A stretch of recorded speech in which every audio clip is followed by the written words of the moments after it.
Chapter 7 Control and Coordination. Exercise question number 1. Which of the following is a plant hormone? So इन चारों में से कौन एक plant hormone है? ठीक है, पहला जो है इंसुलिन, हमें पता है कि इंसुलिन नहीं होता है। इंसुलिन का अगर अमाउंट कम हो जाएगा तो हमें पता है कि वो डायबिटीज मेलिटस होता है, तो ये तो नहीं होगा। Next is thyroxine. थायरक्सिन हमें पता है कि किस में है, थायराइड ग्लैंड में है, तो थायराइड ग्लैंड में तो हमारा ह्यूमन का है ना, तो ये तो नहीं होगा, ये भी नहीं होगा। Next is estrogen. ईस्ट्रोजन एक फीमेल सेक्स हार्मोन है। क्या है? एक फीमेल सेक्स हार्मोन है, तो ये तो नहीं होगा। तो next answer is D, cytokinin, क्योंकि हमें पता है कि साइटोकाइनिन एक प्लांट हार्मोन है और ये सेल डिवीजन में हेल्प करती है। Next question, the gap between two neurons is called a, यानी कि दो न्यूरॉन में जो गैप होती है ना, ये एक न्यूरॉन हो गया, यहाँ पे एक न्यूरॉन आती है, ये जो गैप होती है ना, ये क्या होती है? ये इसको हम बोलते हैं सिनाप्स। क्या बोलते हैं? Synapse. Next is the brain is responsible for thinking. हाँ, हमें पता है कि हमारा दिमाग जो है वो ज़्यादा सोचता है, तो ये थिंकिंग तो होगा। Regulating the heart beat, yes, heart beat की रेगुलेशन करने के लिए हमारे मेडुला ऑब्लोंगाटा जो कि ब्रेन में है, और उसमें एक रेगुलेट सेंटर होता है, तो ये होगा। Next is body balancing, yes, body को बैलेंस करने में भी हमारा ब्रेन का हाथ होता है, तो आंसर होगा all of the above. Next question is what is the function of receptors in our body? Think of situation where receptors do not work properly, what problems are likely to arise. यानी कि receptor का मतलब क्या है? हमें पता है कि हमारा जो सेंस ऑर्गन है ना, तो जैसे कि सेंस ऑर्गन कौन कौन है? आई है, नोज है, ईयर है, स्किन है और टोंग है। तो ये सारे जो सेंस ऑर्गन में जो एक स्पेशलाइज्ड टिश्यू होगा, यानी कि स्पेशलाइज्ड सेल होगा, तो वहाँ पे उसको हम बोलते हैं रिसेप्टर। अगर हमारा रिसेप्टर काम नहीं करेगा तो रिसेप्टर का काम क्या होता है? ये अगर ये हो गया हमारा क्या, ब्रेन हो गया, यहाँ पे ये ब्रेन हो गया, और यहाँ पे हम एक स्टिमुलस दे गए, तो जैसे कि यहाँ पे मैं एक बोल रही हूँ कि हॉट वाटर है, ठीक है, यहाँ पे क्या हो रहा है? हॉट वाटर है। अगर यहाँ पे हॉट वाटर है और यहाँ पे मैं यहाँ पे हाथ डाल रही हूँ हॉट वाटर में, तो वो जो हाथ डाल लिया मैंने, तो मेरा यहाँ पे ऑर्गन क्या है? स्किन है, सेंस ऑर्गन यहाँ पे, जो वहाँ पे रिसेप्टर काम किया स्किन का, तो वो क्या किया, वहाँ पे जो स्किन का जो रिसेप्टर प्रेजेंट होगा ना, तो वो क्या किया, उसने जो मैसेज है उसको रिसीव किया, और उसको रिसीव करके वो ब्रेन को ट्रांसफ़र कर लिया। यहाँ पे इसने रिसीव किया और उसको क्या किया, उसको ट्रांसफ़र कर लिया ब्रेन को। फिर ब्रेन क्या करेगा? ब्रेन हमारे जो इफेक्टर ऑर्गन है वो अदर ऑर्गन को वो ट्रांसफ़र करेगा, जिससे कि अदर ऑर्गन क्या करेगा, हमारा इफेक्ट यहाँ पे करेगा। मतलब देखो, जैसे मैंने यहाँ पे हाथ डाल दिया, अगर मेरा जो हैंड का जो वहाँ पे रिसेप्टर ऑर्गन होगा वो मेरा ब्रेन तक पहुँचा दिया मैसेज, और ब्रेन क्या किया, सडन मैं क्या कर रही हूँ, मुझे फील आ रहा है कि हाँ पानी गर्म है, मैं अपना हाथ वहाँ से क्या कर रही हूँ, निकाल रही हूँ, तो एक क्विक रिस्पॉन्स है। यहाँ पे क्या हो रहा है? क्विक हो रहा है। अगर यहाँ पे रिसेप्टर ही ठीक से काम नहीं करेगा तो ये क्या करेगा? ब्रेन को मैसेज को ही ठीक से ट्रांसफ़र नहीं करेगा। अगर मैसेज ही ट्रांसफ़र नहीं हुआ और डिले हो गया, अगर मैं यहाँ पे बोलूँ कि मैसेज ये ट्रांसफ़र तो कर लिया, लेकिन यहाँ पे टाइम लग गया, 1 सेकंड के प्लेस में हमें यहाँ पे 2 मिनट 1 मिनट लग गया, तो उस टाइम में क्या होगा, मेरा हाथ जो अंदर क्या होगा, तब तक अंदर डाल में डुबा चुकी होंगी, तो वो क्या होगा, मेरा हाथ जो होगा ना वो बर्न हो जाएगा, जल जाएगा हॉट पानी की वजह से। तो गर्म पानी है ना, तो उसकी वजह से मेरा हाथ क्या होगा, वहाँ पे जल जाएगा। तो रिसेप्टर का काम करना बहुत ज़रूरी होता है, नहीं तो हमारा बॉडी को हार्म हो सकती है स्टिमुलस की वजह से, यानी कि ये जो हॉट वाटर यहाँ पे एक्सटर्नल स्टिमुली हो गया। तो मैंने ये वो चीज़ लिख लिया है, इसको आप पॉज करके वीडियो लिख लेना। Next question is draw the structure of A neuron and explain its function. ये देखो, ये एक न्यूरन का स्ट्रक्चर मैंने बना लिया, ये बहुत आसान होता है। यहाँ पे देखो ये क्या क्या चीज़ है, ये देखो, ये जो है ये एक न्यूक्लियस है, ठीक है, और ये जो पार्ट है ना, ये पार्ट हो गया क्या, सेल बॉडी, और इसको हम सोमा भी बोल सकते हैं, और इसको हम क्या बोल सकते हैं, सोमा भी बोल सकते हैं। और ये जो फिंगर जैसा स्ट्रक्चर आप देख रहे हैं ना, यहाँ पे जो फिंगर जैसा स्ट्रक्चर, ये इसको हम क्या बोलते हैं, डेंड्राइट बोलते हैं। और यहाँ पे ये देखो, ये जो सैक लाइक स्ट्रक्चर है, ये है स्वान सेल, जो माइलिन सिथ को प्रोड्यूस करना है। यहाँ पे ये जो बड़ा पार्ट दिख रहे हैं ना, उसको हम एक्सन बोलेंगे, और यहाँ पे नर्व एंडिंग हो रहा है। तो उसका अगर फंक्शन हमें देखेंगे क्या आगे, तो देखो, न्यूरन हमें पता है कि वो एक फंडामेंटल यूनिट है नर्वस सिस्टम और न्यूरल सिस्टम का एक फंडामेंटल यूनिट है। तो उसका फंक्शन क्या होगा, वैसे ही इन्फॉर्मेशन को रिसीव करेगा और उसको लेके ब्रेन तक पहुंचाएगा, और ब्रेन क्या करेगा, अदर पार्ट जो हो गया वहाँ से सिग्नल को सेंड करेगा।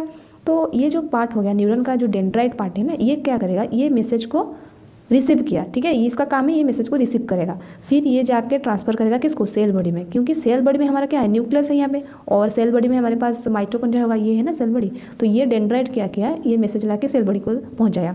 तो यहाँ पे माइटोकॉन्ड्रिया, न्यूक्लियस जैसे अदर ऑर्गेनल हो गए, और ये सेल बॉडी क्या किया, मैसेज को एक्सन तक पहुँचा दिया। तो एक्सन क्या किया, सेल बॉडी से मैसेज ला के वो और एक न्यूरॉन को देगा, ठीक है, यहाँ पे होगा सिनाप्स होगा, यहाँ पे न्यूरॉन यहाँ पे स्टार्ट होगा, तो ये जो गैप होगा ये इसको हम बोलेंगे क्या, सिनाप्स बोलेंगे। तो एक्सन क्या किया, दूसरे न्यूरॉन को वो मैसेज को ट्रांसफ़र किया, तो ये है उसका काम है, तो इसको आप लिख लेना। Next question is how does phototropism occur in plant. Plant में फोटोट्रोपिज्म कैसे होता है, पहले तो हमें पता होनी चाहिए कि फोटोट्रोपिज्म होती क्या है। ये देखो, ये जो फोटोट्रोपिज्म है ना, ये है प्लांट का जो रिस्पॉन्स है लाइट सोर्स को लेके, यानी कि लाइट सोर्स को लेके हमारा जो प्लांट का क्या रिस्पॉन्स होगा। जैसे कि ये देखो, ये एक प्लांट यहाँ पे मैं देख रही हूँ, तो ये सन हो गया, लाइट सोर्स, यहाँ पे सनलाइट आ गया, तो देखो यहाँ पे जो प्लांट है ना, ये क्या हो रहा है, उसका बेंड हो गया लाइट सोर्स की वजह से, जब लाइट के टूवर्ड्स बेंड होते होते वो एक ये पार्ट उसका बेंड हो गया, ठीक है। तो ये किसकी वजह से हो रहा है, ऑक्सीजन की वजह से। ये क्या है, प्लांट हार्मोन है, तो प्लांट हार्मोन की वजह से ये चीज़ें हो रहा है, ये एक एग्जाम्पल है, ठीक है। तो प्लांट हार्मोन के वजह से ये चीज़ें हो रही है। तो ऑक्सीजन यहाँ पे क्या हुआ, ऑक्सीजन ये शेडर एरिया या डार्कर एरिया हो गया, तो वहाँ पे ऑक्सीजन क्या हुआ, डिपॉजिट हो गया, डिपॉजिट होके ये चारों ओर देखो कैसे डिफ्यूज हो रहा है, कैसे हो रहा है, डिफ्यूज हो गया चारों ओर, और ऑक्सीजन की यहाँ पे डिपोजिशन की वजह से ये क्या हुआ, ये एक हार्मोन हो गया ना, तो उसने बेंडिंग करा लिया प्लांट को टुवर्ड्स द लाइट। तो ये चीज़ मैंने लिखा है, तो इसको आप लिख लेना। Next question, which signal will get disrupted in case of a spinal cord injury. Reflex actions और इनवॉल्यूंटरी एक्शन, ये दो चीज़ें क्या होगा ना, डिस्टर्ब हो जाएगा। क्यों डिस्टर्ब होगा, क्योंकि यहाँ पे स्पाइनल कॉर्ड में हमारा रिफ्लेक्स एक्शन होता है, यानी कि रिफ्लेक्स एक्शन क्या चीज़ है, जैसे कि मैंने एक एग्जांपल आपको दिया हॉट वाटर वाला केस, यानी कि मैंने हॉट वाटर में अपना हाथ डाल दिया, तो वो चीज़ जो है ना, वो स्पाइनल कॉर्ड या फिर ब्रेन को ट्रांसफ़र होता है, तो वो चीज़ क्या होगा, यहाँ पे नहीं होगा, रिफ्लेक्स एक्शन और इनवॉल्यूंटरी एक्शन, ये दोनों चीज़ डिस्टर्ब हो जाएगा। Next question number 8 is how does chemical coordination occur in plant. Plant में कैसे केमिकल कोऑर्डिनेशन होता है। तो पहले हमें पता है कि प्लांट में कोई भी सिस्टम नहीं होता है, कोई भी ऑर्गन सिस्टम नहीं होता है, तो वो सिर्फ किसके वजह से होगा, प्लांट हार्मोन की वजह से होगा। जैसे कि मैंने एक ऑक्सीजन का एग्जांपल दिया, जो कि फोटोट्रोपिज्म का केस हुआ, तो वहाँ पे ऑक्सीजन क्या हुआ, वो डार्कर एरिया की, यानी कि जो उसका जो साइट ऑफ देयर एक्शन से दूर सिंथेसाइज, देखो they are synthesized away from site of their action and then diffuse there, जो कि मैंने बताया। यहाँ पर देखो, ये जो ऑक्सीजन यहाँ पे डिपॉजिटेड हो रहा है ना, ये उसका साइट ऑफ एक्शन है, ये पार्ट क्या हो गया, बेंड हो गया, ये उसका साइट ऑफ एक्शन है, लेकिन ऑक्सीजन उससे दूर आकर यहाँ पे सिंथेसाइज्ड हो रहा है, तो साइट ऑफ एक्शन से दूर आ गया, तो यहाँ पे सिंथेसाइज्ड हो गया, यहाँ पे पहले डिपॉजिट हुआ और उससे यहाँ पे क्या हुआ, डिफ्यूजन स्टार्ट हो गया, तो यहाँ चारों ओर स्प्रेड हो गया, ठीक है। तो ये चीज़ किसकी वजह से हो रहा है, प्लांट हार्मोन की वजह से। हमारा जो केमिकल कोऑर्डिनेशन होता है ना प्लांट में, ये इसके वजह से होता है, कोई भी सिस्टम नहीं होता है। ये उसके आंसर को लिख लेना, ठीक है। Next question is what is the need for a system of control and coordination in an organism. एक ऑर्गेनिज्म को कंट्रोल एंड कोऑर्डिनेशन सिस्टम की क्या ज़रूरत है, यानी कि इन दोनों कंट्रोल एंड कोऑर्डिनेशन करने के लिए हमारे पास क्या होता है, एंडोक्राइन सिस्टम होती है और एक नर्वस सिस्टम होती है। तो उस चीज़ का क्या ज़रूरत, यहाँ पे देखो, an organism needs control and coordination system to save the body from the harmful changes in environment. जैसे कि मैंने बताया कि एक अगर स्टिमुलस आ गया, यहाँ पे मैंने लिखा है कि respond to any external stimuli, तो अगर कुछ स्टिमुलस आ गया, कुछ एनवायरनमेंट में चेंज हो रहा है, तो उसको फील करने के लिए हमारे पास कुछ सिस्टम होनी चाहिए, जिससे हमें पता चले कि हाँ यहाँ पे मुझे हार्म हो सकती है, मैंने हॉट वाटर में पानी डाल दिया तो वो गर्म है और वो मुझे हार्म पहुँचा सकती है, तो उसको फील करने के लिए हमें चाहिए ना सिस्टम, नहीं तो मेरा हाथ जल जाएगा वहाँ पर। तो और एक है कि control the speed of voluntary and involuntary action, ये सब की वजह से हमारा जो है कंट्रोल एंड कोऑर्डिनेशन सिस्टम को होनी चाहिए ऑर्गेनाइजिम में, इसको आप लिख लेना। Next question is how are involuntary actions and reflex actions different from each other, यानी कि इनवॉल्यूंटरी एक्शन हो गया और रिफ्लेक्स एक्शन हो गया, इन दोनों में क्या डिफरेंसेस है। हमें पता है इनवॉल्यूंटरी एक्शन क्या हो गया, उसके लिए हमें कोई भी स्टिमुलस की ज़रूरत नहीं है। जैसे मैंने एक हॉट वाटर का केस आपको बताया था, वो एक रिफ्लेक्स एक्शन हो गया जो कि बहुत क्विक होता है, एक सेकंड में ही मुझे पता चल गया और मैं हाथ को उससे निकाल दिया, तो वो एक क्विक और रैपिड होता है। यहाँ पे मैंने लिखा है कि this action is rapid. But involuntary action जो होगा ना, वो उसके लिए हमें कोई भी स्टिमुलस को देनी नहीं पड़ेगी। जैसे कि डाइजेशन हो गया और रेस्पिरेशन हो गया, हार्ट बीटिंग कर रहा है यहाँ पे, तो हार्ट बीट करने के लिए हमें यहाँ पे कोई भी स्टिमुलस नहीं चाहिए, हम स्टिमुलस की वजह से हार्ट बीट करेगा, नहीं तो नहीं करेगा, तो ऐसा तो नहीं होता है ना। तो हार्ट बीट करता रहता है, वो उसको अपने आप ही वो करता है, वो एक ऑटोमेटिकली प्रोसेस है, यानी कि एक इनवॉल्यूंटरी एक्शन है।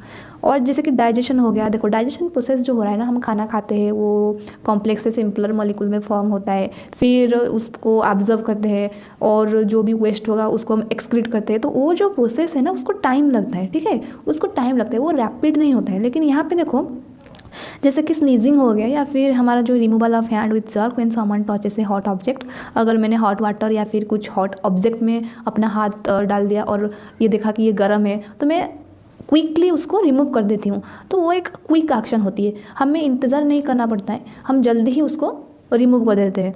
तो स्नीजिंग हो गया, जैसे कि स्नीजिंग आप देखते हो कि डस्ट हो गया और पोलन, यानी कि एक कोई भी फ्लावर दिखेंगे तो किस किस को एलर्जी होता है, तो वो क्या करते हैं ना, अगर उनके पास, अगर हम नोज के पास अगर फ्लावर को लेंगे ना, तो वो क्या करते हैं ना, स्नीजिंग करना स्टार्ट कर देते हैं। तो वो क्यों हो रहा है, एक रिस्पॉन्स हो रहा है, क्विक रिस्पॉन्स की वजह से वो कर रहे हैं। और ये जो है ना वो वॉलंटरी ऑर्गन में काम करता है, रिफ्लेक्स एक्शन जो है ना वो वॉलंटरी ऑर्गन में हैपन होता है। लेकिन ये जो स्पाइनल कॉर्ड है ना उससे ये रेगुलेटेड होता है, क्या होता है, regulated by the spinal cord, लेकिन वॉलंटरी ऑर्गन में उसका होता है।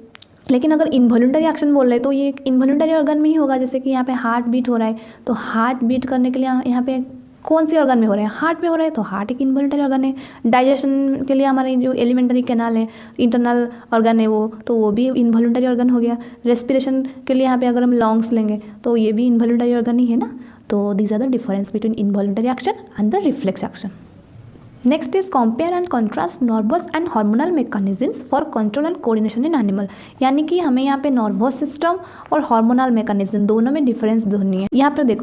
यहाँ पे देखो नर्वस मैकेनिज्म है और ये है हार्मोनल मैकेनिज्म। इसको हम एंडोक्राइन सिस्टम भी बोल सकते हैं, क्या बोलते हैं इसको हम, एंडोक्राइन सिस्टम भी बोल सकते हैं, एंडोक्राइन, इसको हम नर्वस सिस्टम बोल सकते हैं। तो पहले हमें पता है कि यहाँ पे न्यूरॉन हमारा क्या काम करता है, यहाँ पे जो हार्मोनल मैकेनिज्म है यानी कि एंडोक्राइन सिस्टम, यहाँ पे हार्मोन हमारा काम करता है।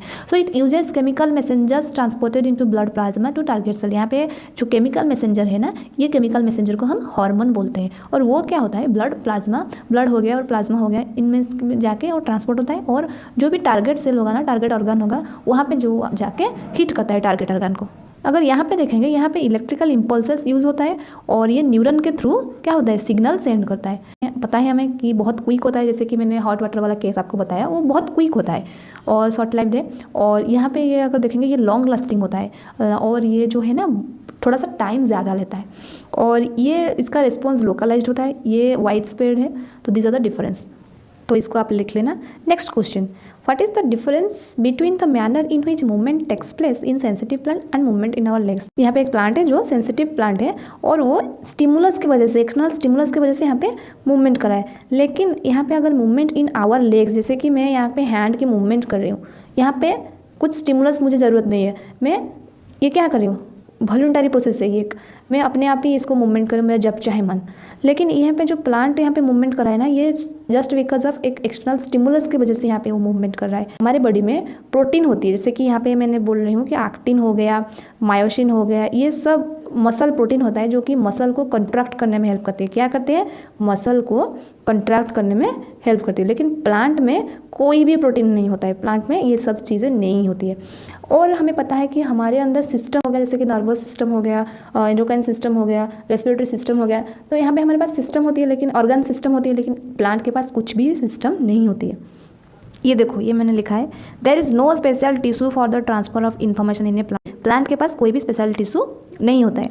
They don't have specialize protein for movements, protein भी नहीं होता है स्पेशलाइज प्रोटीन, जैसे कि मैंने बताया।